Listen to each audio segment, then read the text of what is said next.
자, 오늘 지금 금융론 308페이지, 요 308쪽부터가 이제 부동산 금융 동반법이죠. 그 부동산에서 자금을 조달하는 기법이 부동산 투자회사 리츠하고 그다음에 프로젝트 파이낸싱, 신디케이트 이렇게 세 종류가 있죠. 그 중에서는 이제 부동산 투자회사의 리츠가 가장 중요하고요. 한 문제 아니면 두 문제가 나올 거고, 프로젝트 파이낸싱이 한 문제가 나오면 리츠가 또 한 문제 나올 겁니다. 프로젝트 파이낸싱이 안 나오면은 리츠에서 두 개 예상을 해야 되겠죠, 그죠? 가장 중요한 게 리츠고, 그 다음에 이제 프로젝트 파이낸싱, 신디케이터는 그다지 크게 중요하지 않습니다. 개념만 알아두면 되겠네요. 308쪽 11번부터가 이제 리츠에 관한 문제인데, 11, 12번은 중복적인 문제고 어려운 건 없습니다. 여러분 읽어보시면 되겠고요. 13번 보자요. 부동산 투자에 관한 설명으로 드린 거. 주주 1인과 그 특별관계자는 최저자본금 준비기간이 끝난 후에는 부동산 투자회사가 발행한 주식 총수의 100분의 50을 초과하여 주식을 소유하지 못한다. 그렇죠. 이제 리츠는 설립 시에는 현물 출자가 불가능하고 반드시 현금 조달을 해서 회사를 설립해야 되죠. 그죠? 근데 설립 자본금은 최소 설립 자본금. 그래서 설립 자본금은 자기관리 리츠가 5억 이상이고, 그다음에 위탁관리 리츠와 기업 구조적 리츠는 3억 이상이다. 그죠? 그리고 자기관리 리츠는 영업인가를 받아야 하고, 그다음에 위탁관리나 구조적 리츠는 국장에게 등록을 해야 되죠. 등록 후 또는 영업인가 후 6개월 내에 6개월 이내에 확보하는 최저자본금이 있죠. 이거 다 외우셔야 됩니다. 이제 자기관리처는 70억 이상을 다 이미 외우고 있는 거야. 그 다음에 위탁관리나 구조처는 50억 이상을 확보했을 때 비로소 영업을 개시할 수 있고요. 이 설립 자본금 5억이나 3억에 대해서는 현물 출자가 불가능하다. 그러니까 리츠는 현물 출자 방식으로는 회사를 설립할 수가 없다. 이게 아주 중요한 포인트고요. 그리고 영업인가나 등록 후 확보하는 자본금이 70억이나 50억이 있는데 이 돈에 대해서는 100% 모두 현물 출자가 가능해요. 그래서 설립 자본금은 현물 출자 자체가 불가능하기 때문에 리츠는 현물 출자 방식으로는 회사를 설립하지 못한다. 여기까지 알아놓고, 그 다음에 주식을 발행했으면 1인당 주식 소유 한도도, 자, 요 1번 지문 그죠? 자기관리 리츠하고 기업 구조적 리츠 외에 위탁관리 리츠 두 개가 있지.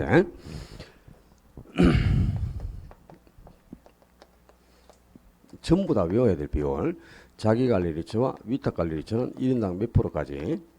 50% 이내에서만 주식 소유가 가능하고 50%를 초과할 수 없고, 기업 구조조치는 주식 소유 한도에 제한이 없습니다. 원활하게 현금을 확보하는 게 목표니까, 그지? 구조적 리츠는 주식 소유에 제한을 받지 않지만 자기관리 리츠하고 위탁관리 리츠는 1인당 50% 이내. 그 다음에 또 주식을 발행했으면 발행 주식의 30% 이상을 일반인의 청약에 우선 제공을 해주라. 그러니까 일반인이 먼저 30% 이상을 청약하고, 그리고 임원들이 주식을 사야 됩니다. 요 비율까지도 다 기억해 놓고 계셔야 돼요. 그러니까 자기관리처는 50%니까 1번 집어는 하자가 없죠. 2번에 실체형 회사인 자기관리 리츠는 법인세 감면 혜택이 없는 반면에 명목 회사인 위탁관리나 구조적 리츠는 법인세가 감면된다. 이것도 또 중요한 거. 그러니까 이게 이 중에 이제 자기관리 리츠가 실제 회사고, 이거는 부동산에 전문적으로 투자를 하는 부동산 전문 투자 주식회사죠. 그러나 위탁관리나 구조적리츠는 서류상으로만 존재하는 명목 회사잖아. 페이퍼 컴퍼니, 그지? 그러니까 여기서 이제 차이점. 실제 회사 같으면 자산의 투자 운용 업무를 직접 수행합니다. 전문가를 두고, 그죠? 자산 운용 전문 인력이라는 전문가를 5명 이상 확보해 가지고 투자 운용 업무를 직접 수행하는데, 이 서류상으로 존재하는 명목 회사는 서류상으로만 회사가 있으니까 상근 임직원도 둘 수가 없고, 또 본점에 지점도 설치할 수가 없죠. 그래서 투자 운용 업무를 직접 수행을 못하니까 업무를 반드시 위탁을 해야 되죠. 그죠? 요거 기억해야 돼. 요 두 개는 업무를 반드시 어디에 위탁해야 되죠? 자산관리회사. 이 회사 이름도 알아야 돼요. 자산관리회사의 업무를 위탁해야 한다. 요것도 기억을 해야 되고, 그 다음에 실체 회사인 자기관리처는 법인세 면제 혜택이 없어. 그죠? 법인세를 면제해주지 않아요. 법인세가 면제되지 않는다. 그래서 설립을 잘 못하는 거지. 근데 이 위탁관리리처나 구조정처는 법인세를 면제해주기 때문에 활발하게 설립을 하고 있습니다. 지금 법인세 면제 혜택이 있지만 자기관리지역은 법인세 면제가 되지 않는다. 이것도 당연히 기억을 해놔야 될 내용이 되겠죠. 2번도 전혀 하자 없습니다. 그다음에 세 번째, 부동산 투자에서는 영업인가를 받거나 등록을 하고 최저자본금 이상을 갖춘 후에 현물 출자를 통해 신주를 발행할 수 있고 현물은 부동산으로 한정되지는 않는다. 그렇죠. 이건 이제 무슨 말이야? 3번 지문은. 그러니까 영업인가를 받거나 등록을 한 후에 최저자본금을 가졌다. 요 최저자본금, 여기에 대해서는 이제 현물 출자를 할 수가 있다 이 말이야. 그러니까 영업인가나 등록 후 자본금은 현물 출자가 가능한데 설립 자본금은 현물 출자 자체가 안 된다 그런 뜻이고요. 그다음에 이 현물은 이제 물건인데 이 현물이 부동산만 현물로 가정해 주는 건 아니고 현물로 간주해 주는 거는 부동산, 또 부동산을 사용할 수 있는 권리, 부동산 사용 권리라든가 부동산 사용권, 또 신탁 수익권이라든가 현물로 인정해 주는 범위가 또 대토 보상권까지는 현물로 인정을 해준다. 부동산에 그러니까 현물은 부동산에 하나는 건 아닙니다. 이런 것도 현물로 인정해 준다는 거죠. 그러니까 이 질문도 전혀 하자가 없죠. 당연히 이것도 기억을 해야 됩니다. 그러니까 영업인가를 받거나 등록을 하고 최저자본금 이상을 갖춘 후 현물출자를 통해 그랬잖아요. 그죠? 그러니까 이제 설립자본금은 현물출자 자체가 안 되고 이 70억이나 50억은 현물출자 가능하다는 뜻이에요. 이것도 잊어버리면 안 돼. 그렇게 현물출자 방식으로는 회사는 일단 설립을 못합니다. 그 다음에 네 번째, 자산관리회사. 이 자산관리회사는 위탁관리리처 또는 구조조정리처의 위탁을 받아 자산의 투자 운용 업무를 수행하는 것을 목적으로 설립된 회사죠. 그러니까 이제 이 실체 회사인 자기관리리처는 상근, 임직원이 있고 전문가가 있잖아요. 그러니까 자산의 투자 운용 업무를 어떻게? 직접 수행해, 직접. 근데 위탁관리와 구조조정은 서류상으로 존재하는 명목회사니까 투자 운용 업무를 직접 수행할 수가 없죠. 종이로만 만들어진 회사니까. 그래서 업무를 반드시 요 자산관리회사에 위탁을 해야 된다 이 말이야. 그 업무를 위탁하는 회사 이름이 바로 자산관리회사입니다. 또 부동산 투자 자문회사 이런 소리 하지 말고 자산관리회사에 업무를 위탁해야 되죠. 근데 이 자산관리회사는 업무를 위탁받아서 이제 업무를 대행하는 회사죠. 근데 자본금이 50억이 아니고 70억 이상이어야 되고 5인 이상의 전문가인 자산운용 전문 인력을 확보해야 됩니다. 그러니까 자산관리회사의 설립자본금은 70억 이상입니다. 70억 자본금이. 그거 참고로 기회에 두면 좋고 뭐 여기까지 시험에 나오겠네 많은 거죠. 모르죠 또. 요즘 시험 범위를 계속 확대하고 있으니까. 그 다음에 5번에 자기관리리처는 설립자본금이 5억 이상, 위탁관리와 구조리처는 3억 이상. 이거 당연히 기억을 해야 될 숫자가 되어 있고요. 그 다음에 14번 문제. 부동산 투자회사법에 관한 설명으로 틀린 것. 이 자기관리리처는 이제 실체회사니까 그죠? 당연히 자산운용 전문 인력. 이게 이제 회사 내 투자 운용을 전담하는 전문가죠. 이 자산운용 전문 인력을 포함한 임직원을 상근으로 둘 수 있고, 그래서 이제 전문가가 있으니까 투자 운용 업무를 직접 수행한다 이 말이다. 왜? 실체 회사이기 때문이죠. 그죠? 이거는 명목 회사가 아니고 실체 회사니까. 그 다음에 두 번째, 자기관리리처는 그 설립 등기로부터 30일 이내가 아니고 10일 이내에 대통령령, 그러니까 이제 시행령이 정하는 바에 따라서 설립 보고서를 작성해가지고 국장에게 당연히 제출을 해야 되는데요. 뭐 이런 것까지 기억할 필요는 없어요. 이런 것까지 시험에 나올 이유 없어요. 또 답도 요구하지 않고 지문에 나오더라도 10일 이내에 국장에게 설립 보고서를 제출해야 됩니다. 그래서 2번은 틀려 있고 3번 어려운 거 없고 그냥 읽어보시면 되고 의미가 없고 4번 5번 부동산 투자회사는 그 상호에 반드시 부동산 투자회사라는 명칭을 사용해야 합니다. 그러니까 이게 부동산 전문 투자 주식회사니까 상호 이름에 반드시 부동산 투자회사가 들어가야 돼요. 무슨 부동산 투자회사 요 이름이 꼭 들어가야 됩니다. 그 다음에 5번에 리츠가 이제 부동산 전문 투자 주식회사인데 부동산에 투자할 수 있는 자금이 너무 빈약하잖아요. 그죠? 설립 자본금이 5억이고 영업인가 후 확보하는 자본금도 70억밖에 안 되는데 그러니까 자본 규모가 빈약하니까 금융권에서 자금을 차입해서 자산을 운용을 하죠. 근데 원칙적으로 자금을 차입할 수 있는 규모가 자기 자본의 몇 배? 2배야, 2배. 자기 자본의 2배 이내인데 주주총회 특별 결의를 받는다면 주주총회 특별 결의를 거친다면 자기 자본의 10배까지 자금 차입을 허용해주고 있습니다. 이건 반드시 주주총회 특별 결의가 있어야 돼요. 그때는 이제 자기 자본의 10배까지 자금을 차입할 수 있습니다. 요 비율도 기억을 해놔야 되죠. 그죠? 자, 넘겨서 15, 16번은 다 중복적인 문제들이고, 그죠? 17번에 1번 지문은 이제 위탁관리 리처는 실체 회사가 아니고 뭐다? 명목 회사죠. 그죠? 서로 선호전자는 명목 회사니까 본점에 지점도 설치할 수 없고 상근 임직원도 둘 수가 없죠. 당연히 이거는 서류상 회사니까 이 자기관리 리처만 본점에 지점도 설치할 수 있고 또 상근 임직원을 둘 수 있습니다. 두 번째, 부동산 투자자는 최저 자본금 준비 기간이 끝난 후에는 매 분기 말 총 자산의 80% 이상을 부동산 관련 증권 및 현금으로 구성하여야 하고 또 부동산이나 부동산 관련 증권, 현금 이걸 합쳐서 이제 80% 이상인데 그 중에 70% 이상은 부동산이어야 되죠. 자, 이 지문을 잘 이해를 하셔야 돼. 그러니까 총 자산의 80% 이상을 부동산하고 또 부동산 관련 유가 증권이라든가 또는 현금 등으로 구성을 하라 그 말입니다. 근데 이게 부동산 전문 투자 회사니까 부동산에만 70% 이상은 반드시 의무적으로 투자를 하라는 거예요. 그리고 유가증권이나 현금 등도 이제 10%를 확보해가지고 이 부동산 관련 유가증권이 뭡니까? 부동산 관련 유가증권이라는 게 백날 배우면 많어. 대답도 못하는데. 우리 금융권에서 배운 게 바로 ABS나 MBS 아닙니까?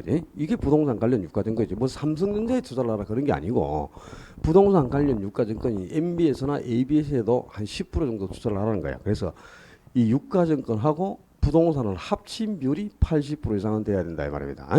근데 부동산 전문 투자 주식회사니까 부동산에만 총자산의 70% 이상을 투자하는 게 의무 조항이야 이게.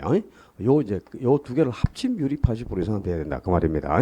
당연히 이제 옳은 지문이죠. 그다음에 3번에 부동산 투자에서는 영업인가를 받거나 등록을 한 날부터 1년 6개월 이내에 발행하는 주식소수의 30% 이상이 아니고 1년 6개월이 아니고 2년 이내인데요. 그러니까 주식을 발행했으면 발행 주식을 30% 이상은 일반인의 청약에 우선 제공을 하라 그랬죠. 근데 2년 이내에 발행하는 주식입니다. 2년 이내, 1년 6개월이 아니고 요건 뭐 이런 것 이 사람은 하여튼 이상한 데 초점을 두고 그죠? 희한한 데를 수정해놨는데 여기를 수정하겠습니까? 30%를 갖다가 40%랑 50%로 바꾸지. 초점이 어디 있는지도 모르고 아무 데서나 막 수정을 해갖고 지문을 요구하는 것도 이것도 말이 안 돼. 핀트가 틀려 있어요. 우리 시험의 초점은 30% 이상을 일반인의 청약에 제공한다. 그 비율이 중요한 거지. 뭐 몇 년 이내에 발행하는 주식 이게 무슨 소용이 있어 그게. 법에는 리처법에는 2년 이내에 발행하는 주식에 30% 이상을 청약에 제공하라 이렇게 되어 있습니다. 뭐 알아두면 좋겠죠. 그래서 4번에 주주 1인과 특별관계자는 최저자본 준비기간이 끝난 후 리처가 발행하는 주식 중에 100분의 50을 초과의 주식을 소유하지 못한다. 이것도 이제 문제를 이렇게 되면 이건 당연히 이의신청 대상이 되고 복수답으로 이것도 틀린 질문으로 가져야 되는 거야. 왜 그렇습니까? 모든 리처가 50% 이상 주식을 소유하지 못하는 건 아니잖아. 그죠? 자기관리 리처와 위탁관리 리처만 50% 이내에서 주식 소유가 가능하다고. 그럼 기업구조정치는 주식 소유하는 데 제한이 없지 않습니까? 그러니까 반드시 앞에 자기관리 리처 또는 위탁관리 리처는 요게 들어가야지. 그죠? 이걸 빼먹고 그냥 1인당 50% 이내 주식 소유해서 그럼 구조정치는 50%입니까? 이건 100% 소유가 가능해요. 제한이 없으니까. 그러니까 이게 지문 자체가 이런 것도 이런 100% 이렇게 지문이 나오면 그냥 무조건 이의 신청해서 그냥 복수답 나와야죠. 그죠? 올해 시험에 이렇게만 나오면 좋겠지. 막 한 개 문제에 막 답이 4개씩 있고 막 이런 거 있잖아. 그죠? 모두 정답도 되고 막 이래가지고 아무거나 찍어도 답이고 뭐 그럼 얼마나 좋을까? 그런 소문 못 들었어요. 올해. 개로는 뭐 36개가 아마 뭐 복수 정답 나온다 이런 소리 못 들었나? 그럼 되면 나오겠죠. 그러면 그죠? 다 합격하는 게 아니고 난리가 날 겁니다. 뭐지? 국가 자격심이 그렇다면 예전에 이제 시험 문제를 한번 잘못 내면은 그죠? 우리가 이제 여러분이 좀 문제가 있으면 이런 거는 이제 이의 신청을 하겠죠. 예를 들어서 4번 지문 같은 경우는 그죠? 당연히 모든 지처가 50% 이내가 아니기 때문에 이의 신청 대상이 되고 이건 이의 신청을 받아들여야 돼요. 구조조치는 한도가 없기 때문에 그죠? 근데 이의 신청은 이제 여러분이 알아놔야 돼 미리. 10월 30일 시험이 끝나죠. 그럼 그때부터 누가 할 수 있어?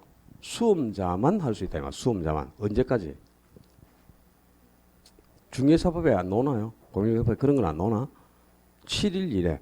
옛날에는 10일이었는데 이제 그것도 7일로 바뀌었어요. 시업일로부터 7일 이래까지만 이의신청이 가능해. 근데 이의신청을 하면 육하원칙에 맞춰가지고 그죠? 어떤 문제가 무슨 어떻게 해서 그죠? 왜 문제가 있으니 복수 정답으로 처리해 주거나 또는 모두 정답 처리해 주세요 이렇게 해야 되잖아, 그죠? 근데 여러분이 그걸 못 만들잖아요. 그걸 만들 수가 없어요. 근거를 제시해야 되거든. 이 문제가 어떻게 해서 잘못됐다는 걸 아죠. 부동산 개론 어느 책을 보니까 이렇게 돼 있더라. 이래가지고 다른 교수들이 쓴 책을 갖다가 대학 교수들이 쓴 책을 참고해갖고 거기 참고문을 갖다가 제시를 해야 돼. 이의신청할 때. 그런 걸 할 수가 없잖아요, 여러분들이. 그러니까 그걸 어떻게 한다? 제가 만들어준다 이 말이야, 자료를. 알았죠? 시험이 딱 끝나면 그 다음날 정도나 해가지고 이의신청 자료를 만들어서 홈페이지에 다 올립니다. 그러니까 우리 홈페이지만 올리는 게 아니고 자, 뭐 랜드프로 홈페이지에도 올라갈 것이고 그다음에 또 인터넷에 보면 035라는 카페가 있어요. 공인중개사를 사랑하는 사람들의 모임 035 그 카페가 제일 크죠. 035 딱 치면 나와요. 네이버도 있고 다음도 있고 다 있습니다. 그 카페에 들어가면은 이의신청 자료가 거기에 다 올라가 있어 미리. 그럼 여러분들은 그걸 복사를 해가지고 그죠? 그냥 산업일주공단 홈페이지에 가서 붙여넣기만 하면 돼요. 자기 수험번호가 있어야 들어간단 말이야. 알았죠? 그래가지고 적극적으로 이의신청을 하셔야 돼. 또 채점해보고 그죠? 그날 또 그 가다만 나온 거로 채점했을 때 3개 남는다 이래가지고 막 합격했다고 그죠? 술 먹고 막 그거 아무 상관없이 막 해외여행 다니고 뭐 어디 놀러 다니다가 한 달 뒤에 이제 발표하잖아요. 답안지 잘못 막혀갖고 한 개 부족해서 떨어지는 경우도 허다해요. 3개 남았다고 한 달 동안 즐기고 놀다가 답안지를 잘못 체크해갖고 한두 개 모자란 사람도 많습니다. 발표하기 전까지는 아무도 몰라요. 내도 막 정신이 없는 상태에서 답지 체크하고 하다 보면 어떻게 되는지 몰라. 그러니까 설령 이제 점수가 남더라도 적극적으로 이의신청할 게 있으면 하라 이 말이야. 그래 이제 다른 사람들이 한두 개 부족한 사람들도 구제도 받을 수 있고, 그죠? 많이 이제 신청을 해야 받아들일 확률이 높으니까 여러분들이 관심을 좀 가지고, 우리 홈페이지에도 제가 올리고, 뭐 035라든가 랜드프로 홈페이지나 뭐 모든 인터넷 사이트에는 다 올라갑니다. 자료를 제가 보내주면. 그러니까 적극적으로 관심을 가지고 이의신청도 해주고, 이의신청은 이제 7일 이래입니다. 시험이 딱 끝나잖아요. 그럼 요때부터 해가지고 7일 이래 이의신청이 가능해. 그리고 이제 이의신청이 받아들이잖아, 그죠? 요게 이제 인용이 되면 합격자 발표할 때 요걸 이제 반영을 합니다. 근데 이제 인용이 안 되잖아요. 그러면 어떻게 하느냐? 이제 인용이 안 됐을 경우에 이의신청이 받아들이지 않았다. 그러면 이제 뭘 하느냐? 행정심판을 제기할 수 있어요. 행정심판. 이 행정심판은 각 시도위원회 하는데 수험생이 누구나 한 명만 해도 상관없어요. 만약에 대구 지역에 있는 수험생이 대구 행정심판위원회에다가 한 명만 신청하죠. 근데 그게 받아들이면 전국의 모든 사람이 다 혜택을 봅니다. 서울에 있는 수험생이 한 명만 그죠? 서울시 행정심판위원회에 일을 달아가지고 행정심판이 받아들였잖아요. 그 모든 이제 수험생이 다 혜택을 보고 추가 합격자 통보가 다 가요. 그죠? 근데 여기서 이제 안 받아들이진단 말이에요. 이거는 6개월 이내 합니다. 시험 끝나고 나서 6개월 이내에 할 수 있어요. 근데 이게 이제 안 받아들여지지. 그럼 최종적으로 할 수 있는 게 뭘까요? 최종적으로 할 수 있는 게 뭐고? 소송이에요, 이제 소송. 근데 여기까지는 이의신청이라든가 행정심판까지는 그죠? 만약에 받아들이면 모든 수험자가 다 혜택을 봐. 근데 행정심판까지가 안 받아들이지. 안 받아들이면 이제 개인적으로 소송을 할 수 있어요. 근데 이거는 소송 당사자만 혜택을 봅니다. 만약에 소송에서 이겼잖아요. 소송을 건 사람만 합격이야. 그래서 소송비를 내갖고 변호사를 사서 소송을 했잖아요. 그 당사자만 혜택을 보는 거야. 그러니까 다른 사람은 이게 복수 정답이 나와도 혜택이 없죠. 그 요까지 결정돼야 돼. 근데 이제 우리 시험 중에 개론에서 그죠? 엊그저께 이제 행정 소송을 17명이 집단으로 소송을 내가지고 이겼지. 수험자가 이겼어요. 자, 그 문제도 가르쳐야지.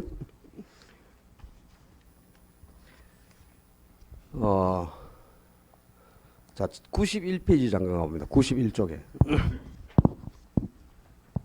91페이지 잠깐 가가지고 15번 문제 봐요. 수요 공급으로 해서 나온 문제인데 이게 이제 30배 기출 문제죠. 15번에 답이 1번이 틀린 걸 찾는 건데 1번이 틀렸죠. 수요의 가격 탄력성이 완전 탄력적일 때 수요가 증가할 경우 균형 가격은 변하지 않는다. 자, 이 왜 틀렸습니까? 자, 원래 완전 탄력이면 뭐가 변화가 없죠? 가격이 변화가 없죠. 그럼 완전 탄력 때는 가격이 변하지 않아요. 그럼 완전 비탄력 때는 량의 변화가 안 생기죠. 근데 이 지문이 왜 틀리냐? 수요의 탄력성이 완전 탄력적이다. 그럼 수요 곡선은 어떻다는 거야? 수평선이 난 겁니다. 수요곡선이. 그지? 그죠? 수요곡선은 수평선으로 지금 고정되어 있는 거야. 근데 요 상태에서 수요가 증가하면 그랬는데 수요가 증가할 수 있습니까? 수요가 증가하면 수요곡선이 오른쪽으로 이동한다는 거죠. 수요곡선은 원래 우하향하는 곡선이죠. 이게 수요곡선인데 이 수요곡선이 오른쪽으로 이동하는 걸 수요의 증가를 하잖아. 그죠?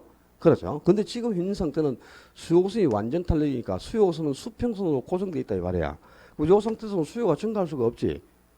수요곡선이 수평선인데 수요가 어떻게 증가해? 수요가 증가하면 계속 수요곡선이 오른쪽으로 계속 간다는 거죠, 이게. 오른쪽으로 이동한다는 말이야. 수요곡선이 지금 수평선 상태에 있단 말이야. 그럼 수요가 증가하면 수요곡선도 그대로 오른쪽으로 계속 이렇게 이동한다는 거야. 그러면 역시 가격은 변화가 없죠? 그렇잖아요. 근데 지문 자체가 왜 틀렸냐? 수요가 완전 탄력기다. 그 말은 수요곡선이 이미 수평선으로 고정되어 있다는 거야. 그럼 이 상태에서는 수요가 증가할 수가 없는 거죠. 수평 상태에 있으니까. 그래서 이제 틀린 질문, 이거는 이제 답을 수요나 수요의 탄력성이 완전 탄력 또는 뒤에 수요가 증가하면 중에 둘 중에 한 군데를 공급으로 바꿔야 이제 정확히 옳은 질문이 되죠. 만약에 수요의 탄력성이 완전 탄력일 때 공급이 증가한다. 그러면 이제 수요가 완전 탄력이면 수요곡선은 수평선이죠. 근데 공급이 증가하면 공급곡선은 오른쪽으로 이동한다는 거죠. 그럼 공급이 증가하면 가격은 역시 변하지 않잖아요. 그죠? 이렇게 이제 아니면 또 공급이 완전 탄력일 때 공급이 지금 완전 탄력제야. 그럼 공급곡선은 수평선이죠. 근데 이 상태에서 이제 수요가 증가한다. 그럼 수요곡선이 오른쪽으로 이동하죠. 그럼 수요가 증가해도 역시 가격은 변화가 없잖아요. 그죠? 그러니까 수요 두 군데 중에 한 군데를 공급으로 고쳐야 이제 옳은 질문이 되는데 둘 다 수요가 완전 탄력적인 상태인데 또 수요가 증가하면 그래서 이게 틀린 질문이란 말이야. 근데 엄격하게 이걸 이제 대법원에서 그죠? 이 항소심까지 갖고 대법원에서 이제 판결이 난 거예요. 1심에서 지고 2심에서도 또 지고 대법원까지 가가지고 상고를 했는데도 졌어요. 교수가. 그래가지고 이제 수험생들 17명 집단소송한 걸 인정해줘서 대법원에서 이건 명백히 수강생을 현혹시켜도 행위다. 수험자를. 뿐만 아니고 이럴 수 있지 않느냐. 학문적으로는 수요가 완전 탄력적인데 수요가 증가한다면 수요곡선이 오른쪽으로 이동한다는 뜻이라. 그럼 수요곡선이 완전 탄력적이면 수평선이죠. 근데 수요가 증가하면 수요곡선이 또 오른쪽으로 이동하니까 이 상태에서 그대로 오른쪽으로 이렇게 간다는 겁니다. 계속. 그럼 그렇게 오른쪽으로 계속 증가해서 수요곡선이 오른쪽으로 이동해도 가격은 계속 변화가 없잖아요. 그럼 뭐가 틀렸어? 안 틀렸지. 이렇게 해서 이제 수험생 손을 들어준 거야. 그래갖고 이번에는 이게 정답 없음을 해가지고 그죠? 모두 정답 처리가 됐지만 17명만 혜택을 본 거예요. 소송 제기자만. 다른 사람은 이 문제 엄청나게 많이 틀렸거든요. 재작년에. 맞춘 사람이 거의 없을 정도로. 정답률이 10%도 채 안 남았는데 이게 행정소송에서도 안 받아줬어. 근데 소송에서 이제 이게 결론이 나가지고 소송을 제기한 17명만 추가로 합격을 했죠. 그런데 참 안타깝지? 이 시험에는 그래 한 번 이제 잘못 내면은 막 이의신청도 받아들여지고 또 행정심판도 받아주고 해야 되는데 그런 걸 또 원래 교수들이 자존심이 강해가지고요. 출제자들이 그런 걸 잘 안 받아줍니다. 그래서 이제 어떻게 한 개, 두 개 부족하게 만들지 말고 한 개, 두 개 남으면 이럴 일이 없잖아요. 그죠? 딱 60점 받지 말고 딱 60점 받아서 혹시 막 한 개 잘못하면 한 개 부족으로 떨어지는 거잖아요. 그러니까 이의신청이 받아들여야 되고 그래 혜택을 보는 거지.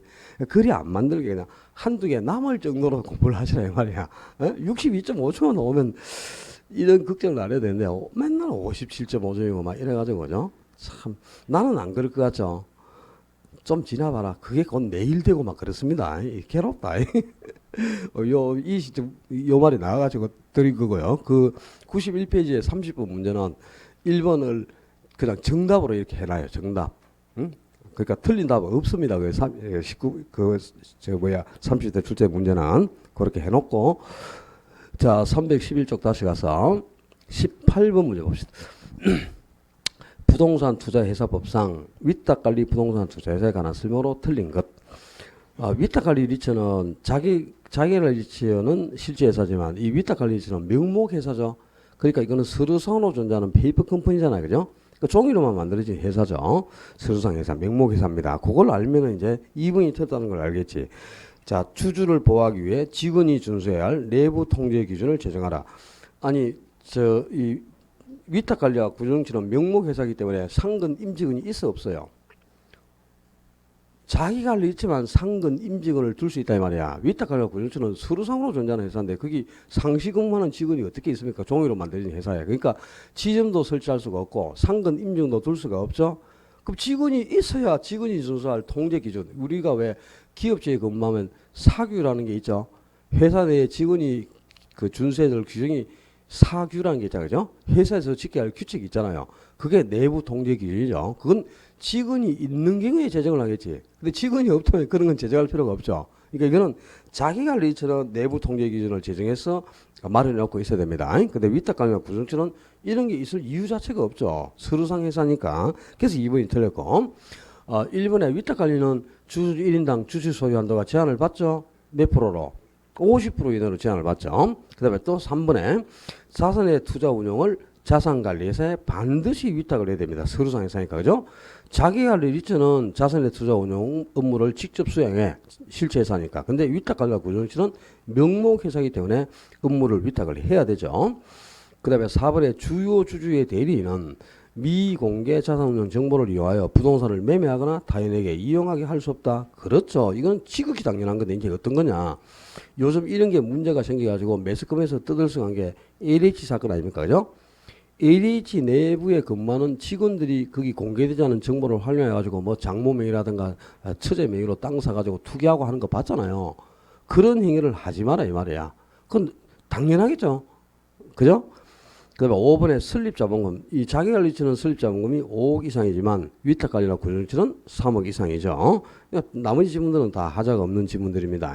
2번이 내부 통제 기준은 자기관리처에만 필요하다. 그걸 한 개 알아두고 19번에 요 문제는 어려운 건 아닌데요. 틀린 거는 당연히 2번 지문이 틀려 있죠. 그죠? 주식을 30% 이상 일반의 청약에 제공하는데 등록한 날부터 6개월이 아니고 몇 년? 2년 이내에 발행한 주식입니다. 2년 이내에 발행한 주식 총수는 총수의 30% 이상은 반드시 일반의 청약에 우선 제공을 해야 되죠. 이게 2년 이내에요. 이것까지는 알 필요가 없어요. 그냥 30%가 중요한 거지. 그 다음에 참고로 뭘 기하느냐. 그 4번 지문에 부동산 투자회사는 부동산을 취득한 후 5년의 범위 내에서 대통령령으로 정한 기간 이내에는 부동산의 처분이 금지됨의 원칙이다. 그렇습니다. 그러니까 리츠가 이제 부동산 전문 투자 주식회사라. 그러면 그 총자산의 70% 이상을 부동산에 투자를 하겠죠. 부동산의 70% 이상을 투자를 했단 말이야. 그러니까 자기 자본하고 또 금융기관에서 차입한 자본 뭐 하면 자본 규모가 한 천억에 육박하는데 그죠? 그 중에 70% 같으면 700억을 부동산에 투자를 해야 되지 않습니까? 근데 리츠가 이제 부동산에 투자를 해가지고 샀는데 가격이 올랐어. 지금 요즘 최근에 뭐 서울 아파트 가격이 얼마나 올랐습니까? 그죠? 올라가지고 한 6개월 만에 가격 올랐다고 바로 팔아버리고 그 다음에 또 한 2달 있다가 리츠가 또 부동산 매입해서 또 한 서너 달 있다가 또 팔고 이러면 리츠가 투기를 조장하는 거잖아요. 그러니까 투기를 예방하기 위해서 취득한 부동산은 일정 기간 이내에는 처분하지 못하게 처분 제한 규정을 두고 있습니다. 그런데 이게 리츠 법에는 5년의 범위 내에서 대통령령이 정하는 기간 이내에는 처분할 수 없다 이렇게 돼 있어요. 그럼 5년 범위 내에서 일정 기간은 처분을 못하는 거죠. 근데 대통령령을 보면 1년으로 돼 있습니다. 1년.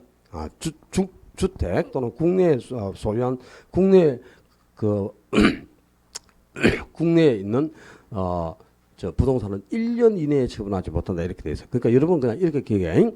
5년의 범위 내에서 대통령령으로 정한 기간 이렇게 되어 있는데 그 대통령령에서 기간이 1년으로 되어 있다 이 말이야. 그러니까 리츠는 취득한 부동산을 1년 이내에는 처분하지 못한다. 처분 제한 기간이 1년이다 이렇게 그냥 기억해둬요. 알았죠? 그 다음에 20번, 21번 어려운 게 없고 22번으로 가보자. 자 이제 22번부터는 프로젝트 파이낸싱입니다. 자, 프로젝트 파이낸싱 그러면 딱 떠올라야 될 게 뭐지?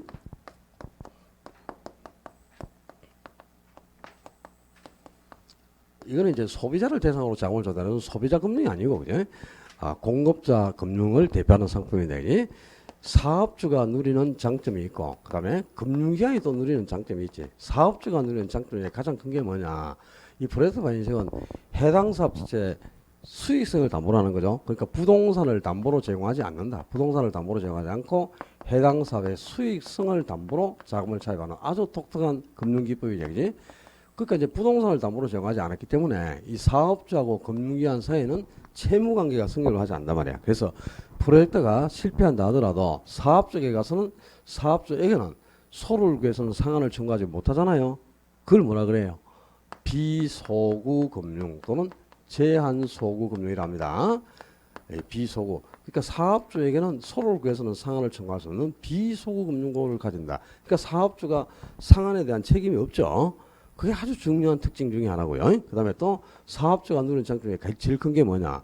이 돈을 빌리면 빌린 돈만큼 장부상으로 부채로 기록이 돼야 되는데 이 사업자하고 채무관계가 성립이 안 됐기 때문에 부채가 아니고 뭐로? 자산으로 기록이 되잖아. 빌린 돈이. 그지? 그러니까 대외적으로 이제 자산 규모가 증가해서 신인도도 상승하고 채무 수익 능력이 향상되는 거야. 그래서 장부 외적으로 누리는 금융효과가 크죠. 부의 금융효과를 누릴 수 있다.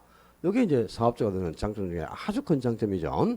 근데 금융기관이 누리는 장점, 금융기관이 누리는 장점은 이게 자금 조달 규모가 워낙 크고 또 원금 회수 기간도 상당히 오랜 시간이 소요되기 때문에 채무를 회수하는데 굉장히 큰 어려움이 있습니다. 그죠? 근데 이제 대부분 국가나 지방자치단체를 대상으로 하는 자금 조달이다 보니까 안전성은 있다고 봐야죠. 그래서 이게 위험성이 높은 만큼 금융기관이 그지 채무를 회수하기가 어려워지니까 금리가 높아요. 그래서 프로젝트가 성공하면 엄청나게 이율도 높게 이자율이 높게 정도고 돈을 빌리는데 수수도 굉장히 높게 적용하니까 수익이 크다는 거야. 첫째 장점이. 그다음에 일반 금융기관이 차입자를 대상으로 대출하는 일반 대출 상품은 차입자의 신용을 명확히 평가해야만 그죠? 채무 불이행 가능성을 줄이고 원활하게 원금을 회수할 수 있겠지. 근데 차입자의 신용에 대한 정보를 명확하게 평가한다는 건 어렵습니다, 실제. 그러니까 차입자하고 금융기관 사이에 정보가 비대칭적인 상태에서 항상 대출이 시행될 수밖에 없는 그런 구조를 갖고 있죠. 근데 이거는 그럴 필요가 없어요. 그러니까 차입자의 신용 정보를 평가할 필요가 없다 이 말이야, 그지? 신용을 보고 돈 빌려주는 게 아니잖아요. 프로젝트의 수익을 보고 돈을 빌려주는 거지. 그러니까 이 수익성만 딱 평가하면 되니까 차입자하고 금융기관 사이에 정보가 비대칭적인 문제를 해소할 수 있다는 거다. 이게 금융기관이 누리는 가장 큰 장점이다. 정보의 비대칭성 문제를 감소시킬 수 있다. 정보의 비대칭성 문제가 줄어든다 이 말이야. 요거 잊어버리면 안 돼. 이게 이제 금융기관이 누리는 장점이 가장 큰 장점입니다. 차입자인 사업주, 개발업자가 누리는 장점은 비소구 금융이라든가 부의 금융효과 이런 걸 이제 잊어버리면 안 되겠고요. 자, 22번 프로젝트 금융 방식의 장단점에 관한 설명으로 드린가. 차입자의 신용이나 부동산 등의 물적 담보가 아니라 그러니까 차입자의 신용을 보고 돈 빌려주는 게 아니에요. 또 부동산을 담보로 잡고 돈을 빌려주는 게 아니잖아. 그죠?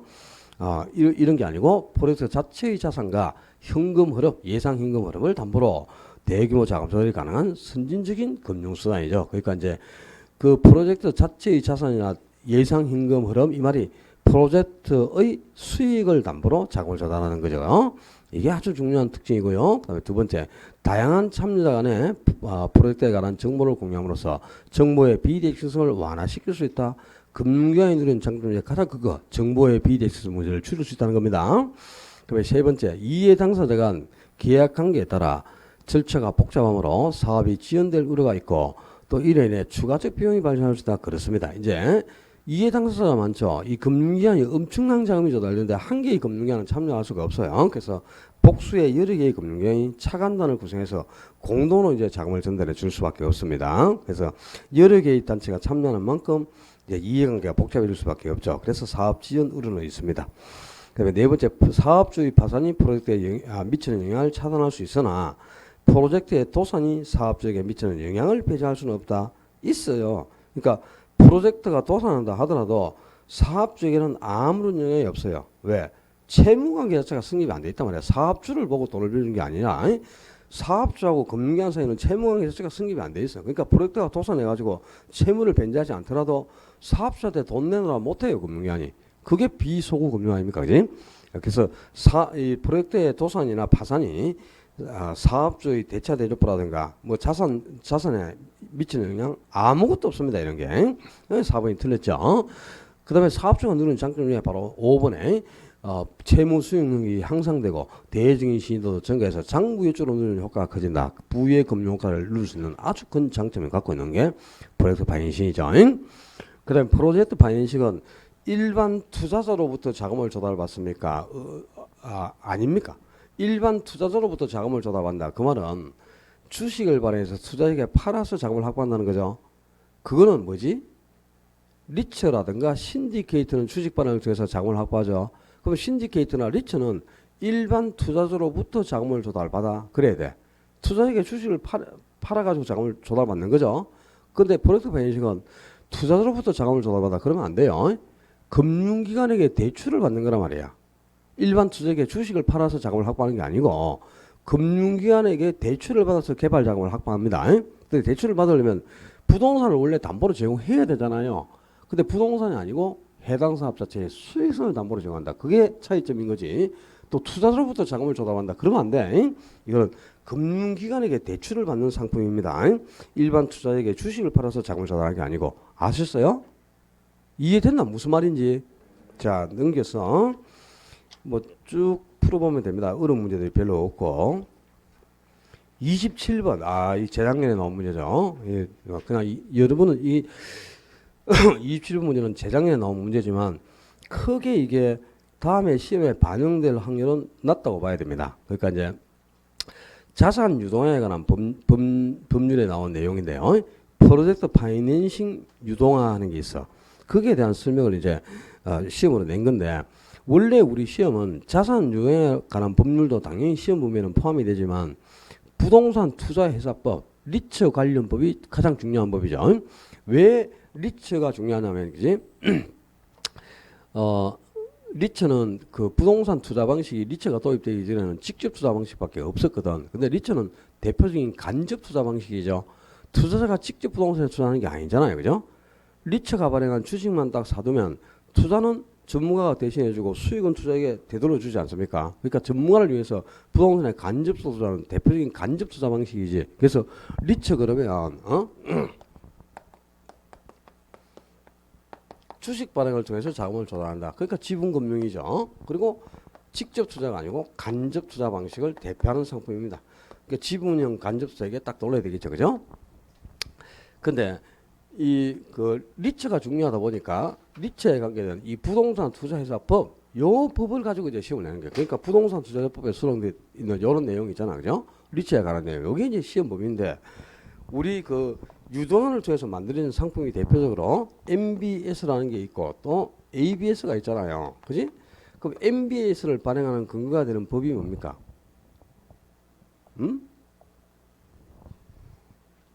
MBS는 한국주택금융공사법에 기초를 두고 발행한단 말이야. 발행 근거가 되는 법이 한국주택금융공사법입니다. 주택금융공사 주로 발행을 하니까. 근데 ABS를 발행할 수 있는 근거가 되는 법은 이거는 자산을 담보로 발행한 증권, 자산담보증권이죠. 그러니까 금융기관이 보유한 자산을 담보로 증권을 발행해서 팔아가지고 금융기관에게 자금을 확보할 수 있도록 허용하고 있는 법이 있어. 그 법 이름이 뭐죠? 그 법 이름이 자산 유동화에 관한 법률이라. 근데 시험도 ABS가 나옵니까? MBS가 나옵니까? MBS가 이걸 시험에 내지. 대부분 이걸 통해서 금융기관이 자금을 확보하니까. 근데 ABS를 통해서 자금을 확보하는 경우도 있고 요걸 발행할 수 있는 근거가 되는 법이 자산 유동화에 관한 법률이니까 그것도 여러분이 알아야 되지 않느냐. 그래서 이제 문제를 낸 거예요. 근데 실제는 이거는 진짜 이런 문제는 진짜 내면 안 되죠. 우리가 무슨 아이고 그죠? 어디 금융감독원에 뭐 직원으로 시험을 치는 것도 아니고 중개사 시험에 무슨 이게 왜 필요해 이런 게 해도 너무한 거죠 이거는. 그죠? 저도 이 법 나 읽어본 적도 없습니다. 솔직하게 내가 분명히 말씀드렸는데 자산 유동화에 관한 법률 어떻게 생긴지도 모른다. 법 이름은 알죠. 98년도에 제정 공포됐으니까 우리 시험 보면은 포함됐으니까 법 이름은 알지만 요 법은 한 번도 읽어본 적이 없어요. 부동산 투자회사 법은 이건 매년 나오잖아요. 그러니까 외워야죠. 이거는 좀 법을 외우다시피 합니다. 이런 법은. 근데 이거 아예 한국주택금융공사법도 나오죠. 그게 이제 모기지론하고 주택연금에 대한 내용이 그게 기재돼 있으니까, 그지? 그러니까 그거는 알아야 되지만 누가 이런 법을 읽어봅니까, 그죠? 책에도 안 실리는 걸 인터넷 조회까지 해가지고 참네 공부를 그렇게 하란 말입니까 우리 보고 새끼들 말이야. 1번에 자산 프로젝트 파이낸싱의 유동화는 자산 유동화에 관한 법률에 의해서만 가능한 게 아닙니다. 그러니까 자산 유동화에 관한 법률에 의해서도 이제 그 프로젝트 파이낸싱 유동화가 가능하고요. 그다음에 또 그 자본시장 금융투자업에 관한 법률 이런 법도 있어. 그 법에 의해서도 유동화가 가능하도록 허용하고 있습니다. 그러니까 그 프로젝트 파이낸싱 유도하는 자산 유도에 관한 법률 또 자본시장과 금융투자업에 관한 법률 이런 법에 의해서 유동화가 가능하도록 허용하고 있으니까 1번은 이제 요 법에 의해서만 가능하다. 이거는 틀린 거죠. 2번은 맞습니다. 유동화 자산을 양도하는 거는 매매하거나 교환 요 두 방식으로만 유동화 자산을 양도할 수 있도록 허용하고 있어요. 그러니까 2번이 옳은 지문인데 이거 뭐 맞춘 사람 거의 10만 명에 한 명 정도 맞았을라나 그죠? 그 다음에 3번에 유동화 전문회사는 상법상 주식회사로 한다가 아니고 이제 그 부동산 투자회사 요거는 리처 이 부동산 투자회사는 주식회사죠 그죠? 부동산에 전문으로 투자를 하는 부동산 전문 투자 주식회사입니다. 이거는 주식회사로 하지만 유동화 전문회사는 유한회사로 한다 이렇게 돼 있어. 법에 유동화에 관한 법률에 보면 상법상 유한회사로 한다 이렇게 돼 있습니다. 유한회사 주식회사가 아니고 주식은 한 명만 있으면 회사가 설립되죠. 주식회사는 그죠? 주주가 한 명만 있어도 설립해. 근데 유한회사는 최소한 뭐 7명인가 있어야 뭐 설립되고 아마 그럴 거예요. 차이점이 있죠. 근데 요 유동화 전문회사는 주식회사가 아니고 유한회사로 한다라고 돼 있어요. 그 다음에 4번에 자산담보부 기업음 이게 이제 ABCP인데 이 ABCP 음은 금융위원회에 등록된 유동화 계획의 기재 내용대로 유동화 자산을 반복적으로 유동화한다 그랬는데 자산을 반복적으로 유동화할 수 있는 상품은 ABCP가 아니야. 이거 자, ABS하고 ABCP하고 이게 다른 게 있죠. ABS는 Asset Backed Securities니까 자산을 에셋이 뭐야? 금융에 보유한 자산이죠. 자산을 백거 담보로 발행하는 시큐리티스가 뭐고? 정권. 이건 자산을 담보로 발행하는 정권이죠. 이건 정권이에요. 근데 ABCP는 자산을 담보로 발행하는 CP 커머셜 페이퍼라. 그러니까 기업 음이라 이거. 근데 음하고 정권은 다르죠. 정권은 장기 자금 조달이 목적입니다. 근데 음은 여러분이 음을 만져본 적이 없잖아. 그죠? 음은 뭐야? 단기 보통 1개월에서 한 3개월 정도 되죠. 단기 자금 조달에 목적을 두고 발행한 게 음이에요. 근데 지금 이 음은 한 번 발행하면 끝이야 이거는. 근데 반복적으로 여러 번 발행할 수 있는 거 뭐냐? 이거여야지. ABS 정권이라야. 그러니까 지금 거기 4번 지문에 유사 자산을 반복적으로 유동한다. 그러면 반복적으로 자산을 유동할 수 있는 거, 자산을 반복적으로 유동할 수 있는 거는 자산담보 정권이어야 돼. 정권. 음이 아니고. 그래서 이거는 ABCP가 아니고 ABS는 이렇게 고쳐야 돼. 알았죠? ABS 자산담보 정권은 이제 뭐 유동화 계획의 기재내용대로 자산을 반복적으로 유동할 수 있습니다. 근데 음은 반복적인 유동화 자체가 불가능한 거죠. 그래서 이제 4번도 틀렸고, 5번에 자산 보유자는 유동화 자산에 대한 양수인의 반환 청구권을 보장해야 한다. 반환 청구권을 행사할 수 없다. 이렇게 돼 있어요. 그 자산 유동에 관한 법률에 보면 반환 청구권을 행사할 수 없다. 반환 청구권 자체가 없습니다. 반환 청구권을 가지지 못하도록 규정하고 있으니까 청구권을 보장하는 게 아니고 이건 보장할 필요가 없겠죠. 당연히. 근데 물론 재작년에 우리 30회 때 시험에 나왔지만 그죠? 자, 이 자산 유동에 관한 법률에 관계되는 내용을 우리 시험에 떠낸다는 거는 그건 있을 수가 없는 겁니다. 솔직하게 이런 거는. 그러니까 크게 의미를 두실 필요는 없고 제가 이제 틀린 질문을 수정은 해드렸으니까 그 해설을 여러분이 읽어봐도 무슨 말인지 모릅니다. 솔직하게. 해설 읽어봐도 이게 도대체 뭘 설명하는지도 아마 이해하기 어려울 걸. 그 정도로 법 자체가 어렵게 돼 있어요. 알려고 할 필요 없습니다. 부동산 투자회사법, 저 리츠법에 있는 내용이라 좀 꼼꼼하게 공부를 해주시고 넘겨서 어디로 가느냐. 29, 30, 31번 문제는 다 똑같은 문제인데요. 이제 여러분들이 주택도시기금 하는 거 들어봤죠? 그 주택도시기금을 어디에 쓰느냐. 요런 문제들인데 뭐 요런 것도 이제 시험에 나올 가능성이 있으니까 이제 보기는 봐야 죠. 시험에 또 나왔고 그 31번 문제 우리 시험에 나왔던 거야. 주택도시기금 법령상 주택도시기금 중 주택계정의 용도가 아닌 거. 그러니까 이제 주택도시기금이 뭐야, 이제 뭐 무주택자들에게 주택을 공급할 때 그 공급자에게 자금을 융자해주고 그런 돈이 주택도시기금 아닙니까? 그러니까 거기 요 돈이 어디에 쓰이느냐? 국민주택 건설 거기에 대한 융자라든가 주택부에 규정된 준주택이 있죠. 주택 외의 건축물과 그 부속 시설물인데 주거시설로 사용 가능한 건물을 준주택이라 하잖아. 그죠? 뭐 예를 들면 노인복지주택이라든가 주거용 오피스텔 이런 거죠. 이런 데 대한 융자도 한번 합니다. 그 다음에 또 준주택을 구입하는 데 대한 융자도 해주고, 그 다음에 국민주택 규모 이상인 주택의 리모델링이 아니고, 이상은 이거는 이제 무주택 저소득층에게 혜택을 주기 위한 주택을 공급할 때 그때 대출을 해주는 자금이 주택도시기금이죠. 그러니까 국민주택 규모 이하, 여러분이 국민주택 규모 그러면 몇 제곱미터까지를 국민주택 규모라고 하죠? 85제곱미터 이하죠. 그죠? 25.7평형. 그 이하의 주택을, 그러니까 서민들이 주택하고 그건 고평수가 아니잖아요. 그러니까 저평수니까 85제곱미터 이하의 주택에 대한 뭐 건설이라든가 리모델링, 대수선 이런 게 필요하다면 융자를 당연히 해주는 거죠. 이하로 고쳐야 되겠죠. 근데 29번이나 30번은 다 거기에 대한 문제들이야. 국민주택 규모 이하, 이 국민주택 규모를 초과하는 것은 대출 자체가 안 된다는 걸 알아두면 되겠죠. 그죠?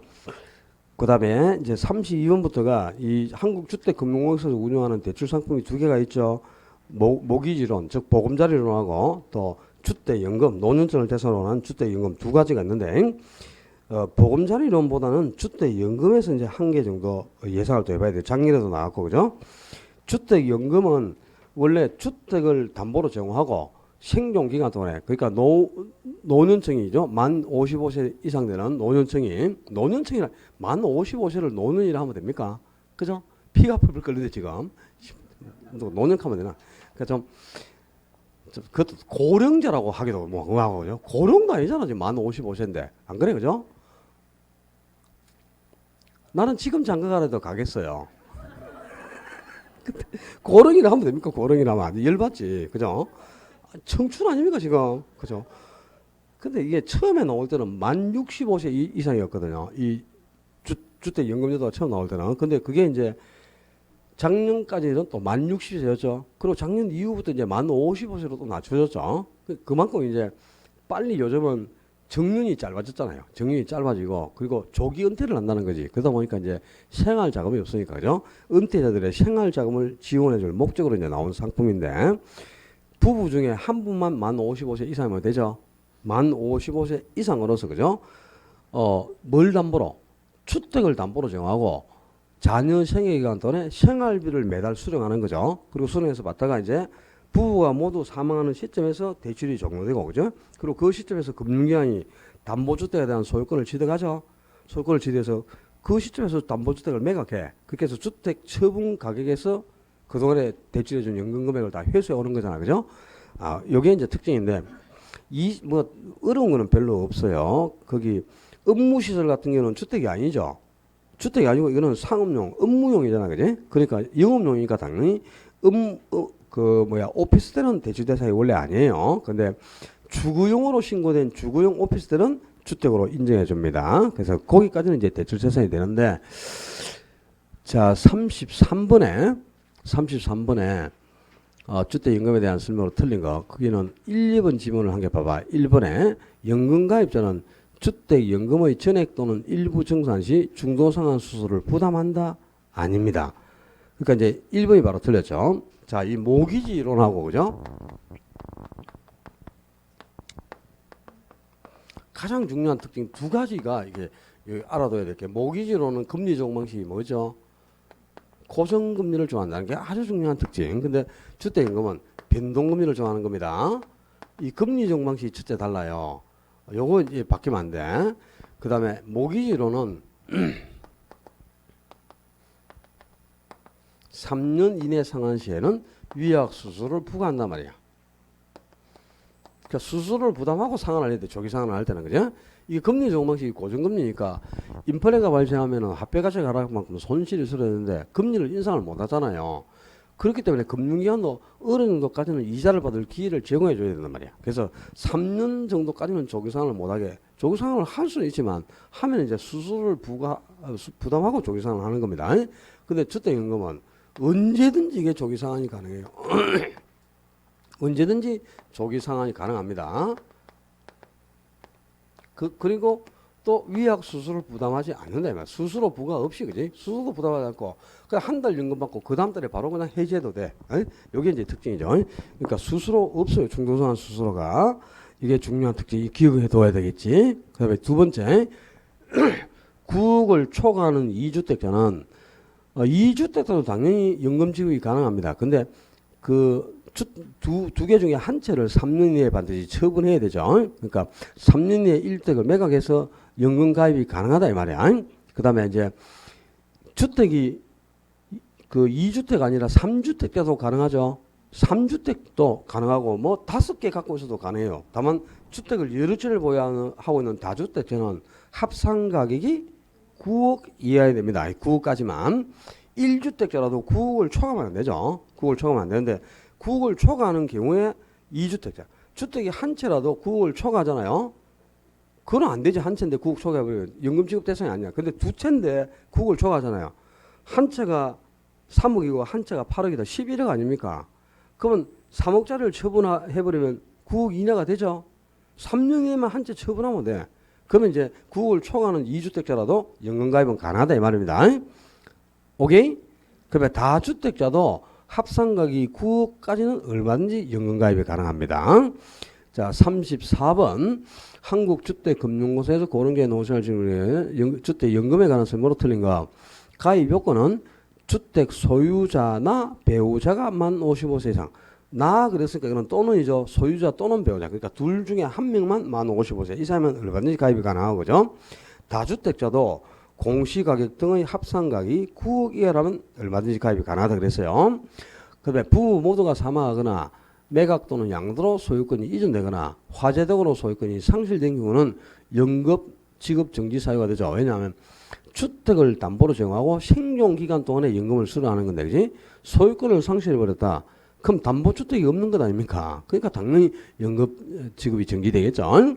그 다음에 세 번째, 가입 당시 재개발이나 재건축이 예정된 경우에도 관리처분 인가 계획 그러니까 원래 이제 재건축이나 재개발이 예정되어 있으면 소유권을 일시적으로 상실하겠죠. 우리 재건축하면 원래 보유하고 있던 주택에 대한 소유권을 상실하고 새로 재건축 주택에 분양을 받아야 들어가는 거잖아요. 그지? 근데 소유권 상실이 되니까 소유권을 상실하면 연금 지급이 안 된단 말이야. 근데 이제 관리처분 계획 인가 전까지는 재개발이나 재건축이 예정돼 있어도 당연히 가입을 시켜주고 있습니다. 그다음에 4번 지문에 의해죠. 보정료가 이제 초기 보정료가 있고 연 보정료가 있죠. 초기 보정료는 처음 이제 최초 연금 지급 개시 시점에서 주택 가격의 1.5%, 그죠? 그다음에 연 보정료는 보정 잔액의 연 0.75%입니다. 0.75%를 매월 납부하는 건데요. 요 초기 보정료가 1.5%, 그다음에 연 보정료는 0.75%. 비율을 알아내야 되겠죠. 그다음에 5번에 종신 지급 방식에서 가입자가 사망할 때까지 지급된 주택연금 대출 원리금이 담보주택 가격을 초과한다. 이때는 초과 지급된 금액은 법정 상속이 상환해야 한다. 상환할 필요가 없죠, 그죠? 상환하지 않는다. 그러니까 이제 자 생존 기간 동안에 연금을 5억을 받아 먹었단 말이야. 5억을 생존 기간 동안 연금을 5억을 타 먹었는데 노인이 부부 모두가 다 사망했을 때 주택을 이제 처분하겠죠. 금융기관이 주택을 처분했더니 집값이 8억이다. 그러면 3억 남죠. 채무 변제를 다 받아도 연금 지급을 5억 했으니까 집값이 8억에 처분이 되면 3억이 남잖아, 그죠? 5억을 회수하고. 그럼 남는 돈은 어떻게? 상속인에게 당연히 배당을 더해서 돌려줘야죠. 그죠? 근데 생존기간 동안에 연금을 10억을 다 먹었단 말이야. 근데 아파트를 팔았더니 집값이 7억밖에 안 되면 3억이 부족하잖아요. 그 부족분은 상속인에게 청구를 못한다. 그리고 또 상속인도 상환할 책임이 없죠. 왜?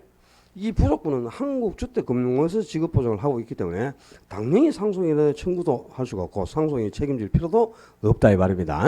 5번이 틀렸다는 거 알아야 되겠죠. 이거는 35번에 한국주택금융공사의 주택연금에 대한 설명으로 옳지 않은 거 1번은 어려운 게 없고 2번에 대상주택은 공시가격 등이 9억 이하의 주택, 또 지방자치단체에 신고된 노인복지주택 및 주거 목적의 오피스텔 등이고 상가나 복합용도주택은 전체 상가 이런 건 안 되죠.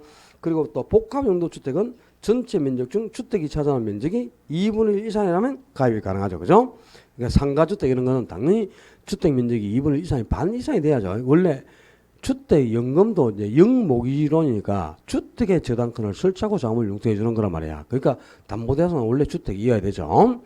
그다음에 그 3번의 확정기간 방식은 주택 소유자 또는 배우자가 만 50 이상자 중 둘 중에 연세가 적으신 분이 만 55세에서 74세 이내까지만 가입이 가능한데요.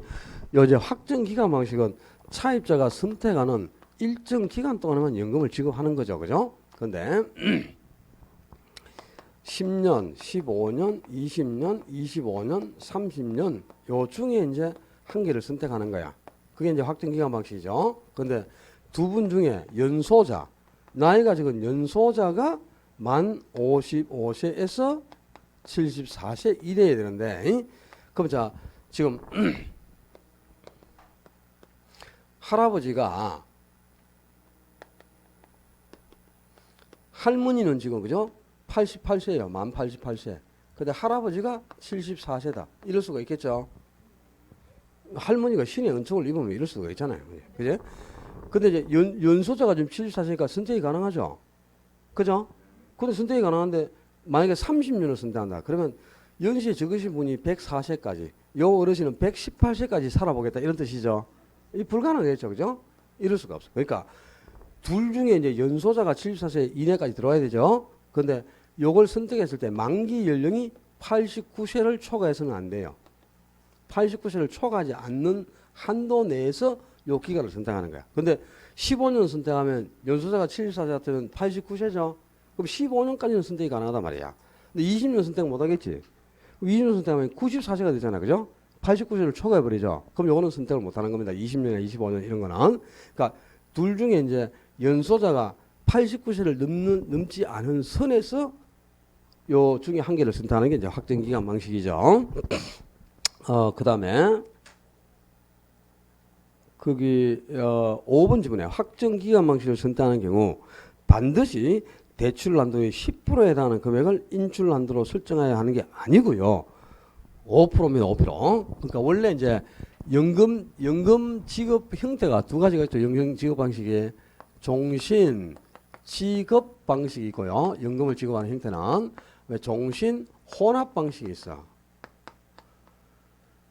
이 종신 지급 방식은 평생 똑같은 금액을 그죠? 그냥 사망시까지 똑같은 금액을 계속 수령해 가는 게 종신 지급 방식이고, 종신 혼합 방식도 혼합 방식. 이 혼합 방식은 수시 인출이 가능하도록 만드는 거야. 일부는 수시 인출이 가능하도록 만들죠. 몇 프로까지? 대출 금액에 50% 이내.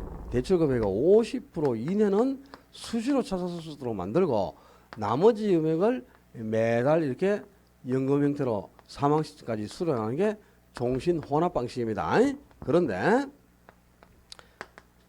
확정 기간을 지금 선택했단 말이야. 차입자가 나는 10년간만 연금을 받겠다. 예를 들어서 가입 연령이 많으면 많을수록 한 달에 수령하는 금액이 커지고, 가입 연령이 적으면 연령대가 적은 사람은 한 달 수령액이 적어질 수밖에 없겠죠. 그다음에 아파트 가격이 높을수록 한 달 지급 연금이 많아지고, 아파트 가격이 쌀수록 연금 지급도 적어질 거 아닙니까? 그지? 그러니까 한 2억짜리 아파트 담보로 정하고 57세부터 연금 받겠다. 그러면 한 달에 한 뭐 2, 30만 원씩 나올라나? 그래밖에 안 돼. 목에 풀칠하기도 어렵잖아요. 그죠? 왜? 2억짜리 아파트를 정하고 생존 기간 내내 연금을 받는 거잖아. 근데 몇 세까지 생존할 줄을 모르죠. 그러니까 몇 세까지 생존한다고 가정하는 거야. 89세까지 생존한다고 가정을 한단 말이야. 만 89세까지. 그럼 지금 만약에 만 56세 되신 분이 신청을 하잖아. 그죠? 그럼 요때부터 89세까지 생각한다고 가정하고, 요 기간 동안에 감채기금 개수가 있어요. 요 기간에 해당하는 이자율의 감채기금 개수를 대출 금액에 곱하는 거죠. 그러면 그게 이제 연금금액, 매달 수령하기 연금액이 된단 말이야. 근데 그 집값이 싸거나 가입자의 연령이 이렇게 그 나이가 좀 적은 사람은 연금 금액이 한 달 수령하는 연금 금액이 적을 거 아닙니까? 그지? 생활비도 잘 안 되겠죠. 그러니까 이제 나는 10년간만 선택해서 연금을 받겠다. 이렇게 기간을 선택하는 거죠. 그럼 확정 기간을 선택하면서 종신 지급 방식으로 선택을 하면 10년이면 10년 동안에만 딱 연금 지급하는 거죠. 그죠? 근데 종신 혼합 방식으로 선택하면 50%까지는 수신출이 가능하도록 만들어야 되잖아요. 그죠? 근데 이 50% 전부 수신출을 못 한다 이거예요. 확정 기간을 선택할 때는 자, 수시 인출할 수 있는 한도가 45%로 줄어들어요. 여기 50%가 아니고. 그럼 이 5%가 남거든. 5%. 이 5%가 이제 의무 인출금이라는 게 있어. 요 5%를 책정하고 그리고 나머지 금액을 차입자가 원하는 확정 기간 동안에 매달 받는 거죠. 10년 선택했으면 10년 동안에만 매달 똑같이 생활비를 받겠죠. 그죠? 10년간. 요게 이제 확정 기간 혼합 방식인데요. 요 5% 의무 인출금 5%가 중요하단 말이야. 10년을 선택하면 10년 동안에는 연금이 계속 나오죠. 그럼 연금 받을 생활하면 되겠지. 근데 10년이 지났어. 10년이 경과하면 연금 안 나오죠. 10년 선택했으니까 10년간만 연금 지급하고 나서 이 10년이 지나면 연금 지급이 안 되잖아. 그죠? 근데 갑자기 수술을 해야 될 일이 생겼다. 연령대가 노령층 아닙니까? 전부. 그러니까 뭐 수술을 해야 될 경우도 있고 막 그렇잖아요. 그때 이제 비상금이 있으니까 그걸 위해서 이제 책정해 두는 거죠. 그러니까 요 의무인출금 5%는 연금 지급 기간에는 인출 못 합니다. 연금 지급이 종료된 후에만 인출할 수 있어요. 연금 지급이 종료된 후, 연금 지급 기간에는 인출을 못 하고 연금 지급이 종료된 후에 뭐로?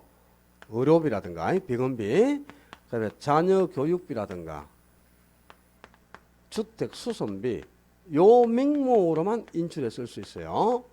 요 돈 인출해서 집 산다 못합니다. 주택 구입비로도 이 돈을 인출을 못하는 거야. 일종의 이제 확정 기간 방식은 연금 지급이 종료된 후에 이 차입자를 보호하기 위해서 비상금으로 이렇게 책정해 두는 돈이 의무 인출금 10%가 아니고 5%입니다. 요 기억에 둬요. 확정 기간 방식에서만 이 5% 의무 인출금이 있다는 걸 알아야 되겠죠. 36번에 한국주택공공세의 주택연금에 대한 설명으로 드린 거 스스로 부담 없이 중도의 전부 또는 일부 상환이 가능하지만 초기 보증료는 반환되지 않는다. 그렇습니다. 그러니까 이제 이 주택연금은 중도 상환이 가능하지만 중도 상환 시 수수료 없다 그랬죠. 근데 초기 보증료가 아까 있었지. 자, 아까 보증료가 초기 보증료는 주택 가격의 1.5%, 그다음에 연 보증료는 보증 잔액의 0.75%. 이걸 매달 납부한다 그랬잖아요. 초기 보증료 딱 한 번만 내죠. 1.5%. 근데 이 중도 상환이 가능한데 중도 상환을 해도 수수료는 없어. 중도 상환 수수료는 없습니다. 없지만 초기에 납부한 보증료 1.5%가 있죠. 그거는 안 돌려준다 이 말이야. 알았죠? 금융기관도 어느 정도 또 보증료 정도는 받아야죠. 이게 수수료인 셈인데. 그다음에 두 번째 2번부터 보기 전에 5번 지문을 먼저 봐요. 36번에 5번 부부 모두가 사망하거나 주택 소유권을 상실했거나 또 부부 모두 1년 이상 그 담보주택에 거주를 하지 않아요. 그럼 실제 소유자라고 보기 어렵죠. 이런 경우는 연금 지급 정지 사유가 됩니다. 두 분 중에 한 분이 아니고 둘 다 사망해 버렸다. 그러면 연금 수령자가 없잖아요. 소유권 상실하면 담보주택이 없어지는 거잖아요. 그죠? 그러니까 당연히 1년 이상 또 장기 미거주. 그럼 소유자라고 안 보는 거야. 그럼 연금 지급 정지 사유가 되죠. 그런데 다만 이제 요걸 알고 2번으로 다시 가봐. 근데 1년 이상 거주를 안 하더라도 그죠? 장기 미거주를 하는데 질병 치료나 심신 요양 등의 목적으로 의료시설에 장기 입원을 했단 말이야. 그럼 내가 집은 있으면 지금 병원에 입원했는데 뭐 주택에 거주를 못 하잖아. 그죠? 이럴 수 있죠. 그 다음에 또 자녀 등의 복양 등으로 담보주택이 아닌 다른 주택에 장기 체류를 해서 그지? 자녀가 엄마 내가 그 혼자 사시는 게 너무 안쓰러워서 안 되겠다. 우리 집에 3년만 와 계세요. 이라고 자식 집에 3년 가 있다가 올 수도 있죠. 근데 자기 주택 그대로 보유하고 있죠. 그런데 미거주라도 이거는 이제 소유자로 그대로 인정을 해주는 거죠. 이런 경우에는 1년 이상 거주를 안 하더라도 연금 지급이 정지되지 않는다 이 말입니다. 그러니까 원칙은 1년 이상 미거주 시에는 연금 지급이 정지됩니다. 부부 모두가 집을 비우고 1년 이상 거주를 안 하잖아요. 해외에 나가가지고 뭐 그죠? 와이키키 해외 나가서 2년 있다 오실 수 있죠. 부부가 우리 짓기 전에 막 한번 즐기고 오자 이래가지고 그러면 1년 이상 미거주 아닙니까? 그럼 연금 지급이 정지되는 거지. 근데 이제 내가 요양 목적으로 치료를 목적으로 1년 이상 거주를 안 했거나 또 자녀가 그죠? 그 부모님 모신다고 우리 집에 와 계세요 하고 자녀가 모셔갈 수도 있잖아요. 그런 경우는 1년 이상 미거주를 해도 미거주로 인정하지 않는다는 거지. 연금을 계속 지급한다 이 말입니다. 그래서 2번하고 5번은 두 개를 비교해 가면서 그 정리하는 게 좋고 그다음에 3번에 가입비 즉 초기 보증료는 주택 가격의 1.5%고 그리고 이건 연금 지급일에 처음 납부를 하죠. 한 번만 딱 내면 되는 거고. 그 다음에 이제 연 보증료는 보증잔액의 0.75%를 매월 납부하죠. 근데 요게 틀렸어요.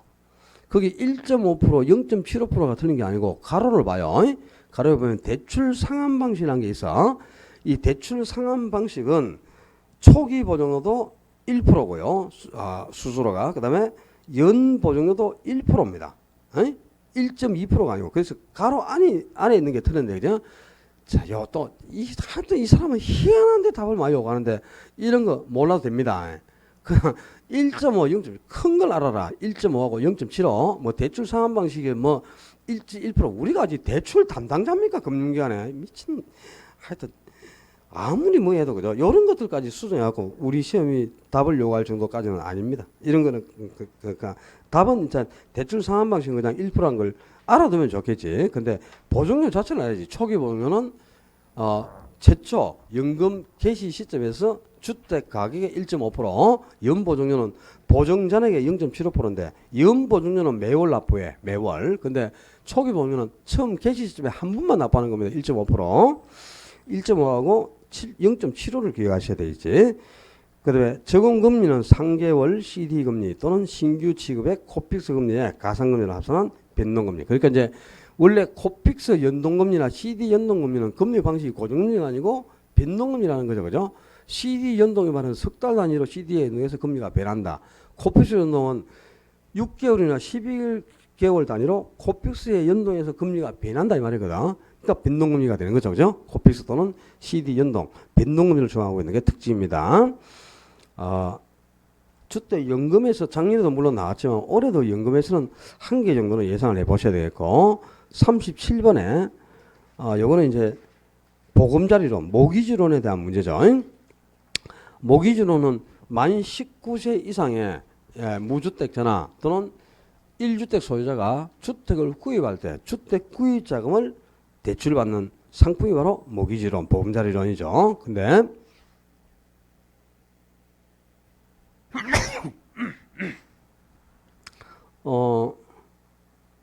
거기 2번 지문에 보금자리론은 미혼이라면 본인, 결혼 안 했으면 본인이고 이제 기혼이다. 결혼한 사람은 부부 합산 소득이 7천만 원 이내여야 되죠. 그죠? 7천만 원 이하. 이 사람이 이제 집을 살 때 주택 구입 자금을 대출받을 수 있고요. 부부 합산 소득이 7천 이내입니다. 그런데 결혼을 했는데 그죠? 기혼이지만 자녀가 3명 이상 있어. 자, 거기에 5번 지문 봐. 5번 지문에 보금자리로는 미성년 자녀가 3명 이상인 다자녀 가구의 경우에는 부부 합산 연소득이 1억까지 대출을 해준다 이 말입니다. 한 명당 1,000만 원씩을 추가하는 거야. 그러니까 자 이제 미혼이라면 본인 소득이 연 얼마? 내가 결혼을 안 했어. 근데 지금 집 사죠. 그러면 연소득이 7천 이내야 돼. 내가 결혼을 안 했지만 지금 연소득이 연봉이 1억 되잖아. 그죠? 모기지론을 통해서 집 살 때 대출 안 해줘. 7천을 초과해버리면. 근데 이제 결혼을 했잖아요. 그럼 부부 합산소득으로 따지는 게 결혼을 했으면. 그죠? 합산소득인데 아직 애가 없죠. 그럼 합산소득이 7천만 원. 애가 하나라. 그럼 8천만 원. 둘이라. 9천만 원. 3명이다 1억까지. 합산소득 1억까지. 애 한 명당 1,000만 원씩을 추가해 주는 거야. 그 대출 한도를 늘려주는 거예요. 그래서 다자녀 애를 3명 갖고 있으면 합산소득이 1억까지는 모기지론을 통해서 대출이 가능하다 이 말입니다. 아셨죠? 그 다음에 거기 3번 지문에 보금자리론의 신청 자격은 무주택자 또는 1주택자가 원칙이죠. 근데 구입 용도 안에 일시적인 2주택이 허용되는데 기존 주택은 대출받은 날부터 3년 이내 처분이 아니고 2년 이내 처분을 해야죠. 이것도 이 사람은 이런 걸 왜 수정하는지 모르겠네 참. 그 기존 주택을 갖고 있잖아요. 그럼 기존 주택은 뭐 투기 가율 지구는 또 1년 기타 지역 2년 이런 것도 있지만 이런 것까지는 할 필요 없고 그냥 하여튼 2년 이내는 그러니까 내가 집을 지금 한 채 갖고 있잖아요. 한 채 갖고 집을 또 하나 사잖아요. 그 원칙은 1주택 소유자만 대출이 가능하니까 2주택이잖아 그러면. 그럼 대출이 불가거든. 근데 기존 주택은 2년 내에 처분하겠다. 기존 주택을 2년 내에 처분하겠다고 각서를 써요. 그래 2년 내에 처분을 하면 돼. 근데 2년 내에 처분을 안 했잖아요. 그럼 처분을 안 하면 그 시점에서 그동안에 이제 대출 받았던 걸 일시불로 그거 해야죠. 납부해야 되겠죠. 그죠? 당연히 그 상환을 해야 될 거 아니야. 처분을 안 했으니까 2주택가 되니까. 근데 2년 이내에 처분하는 조건으로 1주택 소유자도 얼마든지 대출이 가능하다 이 말입니다. 근데 3년 이내가 아니고 틀린 거는 뭐 3번이 틀렸네요. 그 다음에 5번 지문에 아까 설명을 드렸죠. 그 자녀 한 명당 원래 부부 합산 소득이 7천만 원 이내여야 되거든. 근데 자녀 한 명당 그 대출 한도를 1,000만 원씩 늘려줘. 그러니까 최대 이제 합산 소득이 1억까지 가능하겠죠. 자녀 3명이라면 그죠? 한 명 있으면 8천 합산 소득이, 2명이라면 9천, 3명까지는 1억까지. 1억 한도 내에서는 합산 소득 1억 한도 내에서는 모기준을 통해서 대출이 가능하다고 말합니다. 자, 지난주부터 이제 금융론에 대해서 알아봤는데 금융론에서는 1순위가 그죠? 먼저 기억할 게 고정금리하고 변동금리를 적용했을 때 차입자하고 대출자 간에 누구에게 유불리가 있는가? 그리고 특히 이제 변동금리를 조정하면 이자를 조정한다는 거죠. 근데 조정할 때 이자를 대출자가 조정하니까 대출자는 조정기가 짧아야 되겠죠. 그래야 이제 위험을 차입자에게 떠넘길 수 있고, 그 다음에 차입자가 언제 조기 상환을 하게 됩니까? 시장금리가 하락을 해가지고 금리가 하락을 해서 내가 대출을 받은 약정금리보다 시장금리가 더 낮아야 조기 상환을 할 수 있는 거죠. 이 금리 조정 방식에서 한계 정도를 예상하고, 그 다음에 상환 방식에서 원금균등, 원리용균등, 최정식 세 가지 비교하는 거죠. 특히 이제 원금균등하고 원리용균등이 구분이 안 되면 안 되겠죠. 그거 무조건 한계 예상을 해야죠. 그 다음에 저당 시장이 1차, 2차 두 개의 저당 시장이 있죠. 그 두 개의 저당 시장이 누구 사이에 형성되고 뭘 하는 곳인가. 또 저당 시장이 활성화되기 위해서는 저당 수익률이 투자의 요구수보다 커야 되고 1차 시장 금리가 2차 시장 금리보다 높아야 되지 않습니까? 그리고 MBS의 종류 네 가지가 있잖아요. MBS에서 저당권이나 원리금 수익권 그걸 누가 보유하고 위험을 또 누가 감수하는가. 무조건 한계 정도 예상을 해야 돼. 자금 조달 기법, 리처하고 프로젝트 파이낸싱 두 가지에서 두 문제를 예상을 해야 되고 각각 한 개씩요. 그리고 한국주택금융공사가 운영하는 대출 상품은 모기지론도 있고 주택연금도 있는데 모기지론보다는 여기서 나오는 것보다는 연금제도 이게 중요해요. 주택연금제도가. 그 다음에 여기서 올해 이제 바뀐 게 뭐냐. 주택연금 신청 대상은 보유하고 있는 주택이 9억 이하야 되죠. 근데 그 9억이 시세예요, 뭐야? 공시가격, 시가가 아니고. 원래는 시세였는데 지금 서울에 시세 9억 안 되는 게 없어. 30평 넘으면 다 9억 초과하니까 연금 지급 받을 사람이 없어요. 그래서 시세를 공시가격으로 바꿔옵니다. 공시가격 9억 이하라면 다주택도 연금 지급이 가능하다. 다만 노인복지주택도 연금 지급 대상이 되죠. 근데 노인복지주택을 담보로는 확정기간 방식은 선택할 수 없다 이 말이야. 그러니까 확정기간 방식을 선택할 때는 노인복지주택을 담보로는 요거는 선택을 못합니다. 확정기간 방식에서 노인복지주택이 담보 대상에서 제외된다는 것도 알아둬요. 자, 그러면 어느 정도 해결됐고 이제 7편의 개발 관리 마케팅 이론 7번 지우고 좀 여기서부터 조금 쉬었다 할게요. 고생했습니다.